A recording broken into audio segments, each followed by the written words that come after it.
Alright, let me paint a picture for you. Imagine this, the familiar, sprawling grounds of Xavier's school, once a sanctuary for mutants, now looming like a haunted relic. Picture Dr. Corina Ellis, storming through its hallowed halls with a squad of grim soldiers. She's not just here to visit, she's got plans to gut this place, turning it from a symbol of hope into a maximum security prison for mutants. And guess what? Charles Xavier himself, the grand architect of this dream, is now a prisoner in his own house. Cut to Mexico City. Logan's there, visiting an old friend who's at the end of his rope. It's a somber scene. Logan's friend, on his deathbed, passes him a bottle of whiskey, a relic from a dying chain of friends. Logan's reflecting on his time dead, which feels like a gap in his memory. Outside the city, the real action kicks off. Logan, Gambit, and Rogue are at the Pyramid of the Sun, facing off against a dragon perched menacingly atop it. The fight isn't going so well until Gambit, ever the smooth talker, strikes a deal. The dragon flies off to Antarctica, but not before dropping a bombshell, a warning about something called the Endling that's supposed to be their doom. That's a conversation for another day, though, as Gambit's deal only lasts a year. Meanwhile, somewhere dark and creepy,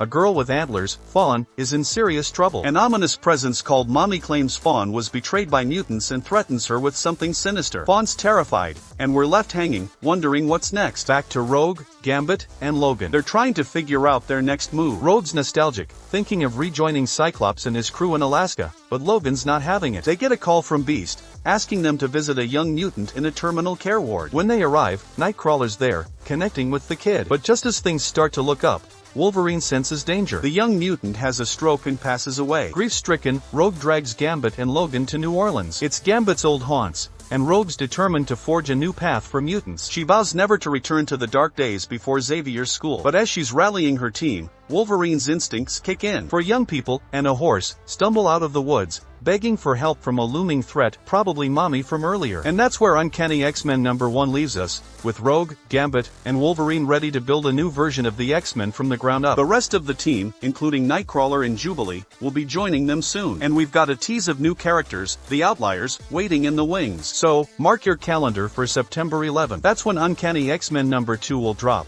and we'll dive deeper into this exciting new chapter.